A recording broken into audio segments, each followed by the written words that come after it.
কোথায় এবার যাব? ভিতরে যাচ্ছি। এটা কি আপনার মামার বাড়ি নাকি যে যখন ইচ্ছা তখন আসবেন? তুমি আমাকে থাপ্পড় মারলে কেন? কাকে জিজ্ঞাসা করে তুমি আমাকে থাপ্পড় মারলে? তোর এত বড় সাহস তুই আমাকে থাপ্পড় মারিস? তোর এত বড় সাহস তুই আবার আমাকে থাপ্পড় মারলি? কে দিয়েছে তোকে এত বড় সাহস? তুই জানিস আমি কে? নিজের যোগ্যতা অনুযায়ী কাজ করতে শিখ, বুঝেছিস? এই তুই জানিস আমি কে? আমার ক্ষমতা কত? তোর ক্ষমতা খুব ভালো করে জানা আছে আমার। তোকে দেখে বোঝাই যাচ্ছে তুই একটা কাজের মেয়ে।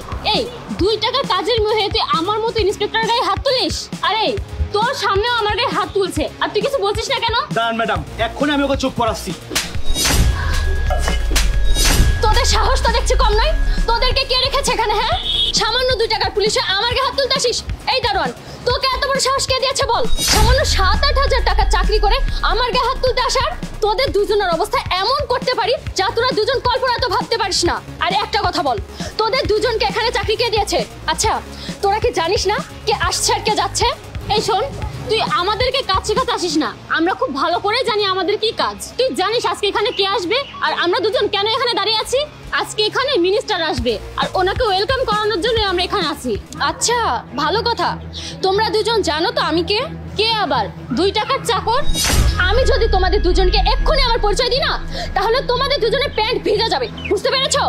ও আচ্ছা ম্যাডাম, সরি ম্যাডাম, দয়া করে আপনার পরিচয়টা আমাদেরকে দেন না, তাহলে তো আমাদের প্যান্টই ভিজে যাবে, তাই না বল? তোর মতো 2 টাকার ফকিরনিকে আমি আমার বাড়িতে 2000 টাকা দিয়ে কাজের জন্য রাখবো না। ঠিকই তো আছে ম্যাডাম, আপনার তো একটা কাজের মেয়ের দরকার ছিল, অল্প টাকায় পেয়ে যাবেন, রেখে দেন। আচ্ছা, তোমরা দুজন জানো তো তোমরা দুজন কি করছো? থাম, আমি এক্ষুনি তোকে মজা দেখাচ্ছি। আরে তোর এত বড় সাহস, তুই আমার শাড়ি খুলে দেওয়ার চেষ্টা করছিস? তুই যে আমার শাড়ি খুলে দিচ্ছিস, আমি তোর শার্ট খুলে দিই? খুলে দিই তোর শার্ট? চল আমাকে। কি করছিস তুই? এটা একটা মেয়ে হয়ে তুই আরেকটা মেয়ে সম্মান নষ্ট করার চেষ্টা করছিস? চল। আরে কি করছেন? আরে ম্যাডাম আসুন, ভিতরে আসুন। আরে ছাড়ুন ছাড়ুন। কি ব্যাপার স্যার, আপনি সামান্য 2 টাকার চাকরানির জন্য আমার গায়ে হাত তুললেন, আবার ওকে সরিও বলছেন? তোমরা দুজনে চুপ করো। তোমরা কি জানো উনি কে?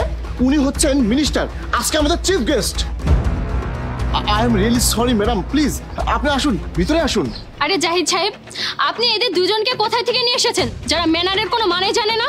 কি ইনি minister madam? Sorry madam, sorry, please madam আমাদেরকে মাফ করে দিন। আরে কি করছেন? আমরা ভীষণভাবে দুঃখিত ম্যাডাম, আসলে আমরা আপনাকে চিনতে পারিনি, প্লিজ ম্যাডাম আমাদেরকে মাফ করে দিন। আরে পাছাড় ওঠো তোমরা। ম্যাডাম এবারে মতো আমাদের ক্ষমা করে দিন ম্যাডাম, ভুল হয়ে গেছে ম্যাডাম। হ্যাঁ ম্যাডাম, প্লিজ আমাদেরকে ক্ষমা করে দিন, আমরা আপনাকে চিনতে ভুল করেছি ম্যাডাম। আরে আরে জাহিদ সাহেব, আপনি ওদের ওঠান না। আরে জাহিদ সাহেব, আপনি এদেরকে কোথা থেকে ধরে নিয়ে এসেছেন? প্লিজ ম্যাডাম, আমার বাড়িতে ছোট ছোট বাচ্চা আছে, প্লিজ ম্যাডাম আপনি আমার চাকরিটা কিনে দিবেন না?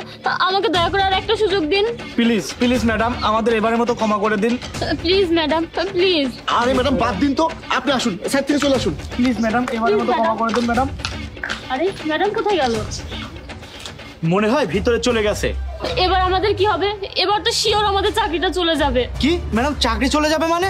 আপনিই তো শুধু শুধু মারতে গেলেন আর আমি ঠেকালাম, এর জন্য আমারও চাকরি চলে যাবে? আরে আমি কি তোকে মারতে বলেছিলাম নাকি? তুই যখন মারতে গেছিলি আমি তো তোকে বললাম যে মারিস না, কিন্তু তুই তো তখন আমার কোনো কথাই শুনলি না। আপনি কখন বলেছিলেন আমাকে? আপনিই তো মারতে বললেন, কখনো তো নিষেধ করেননি। যাই হোক, বাদ দে, আমি এখন এখানেই বসবো। যখন ম্যাডাম বের হবে ম্যাডামের কাছে ক্ষমা চেয়ে নিবো আমি।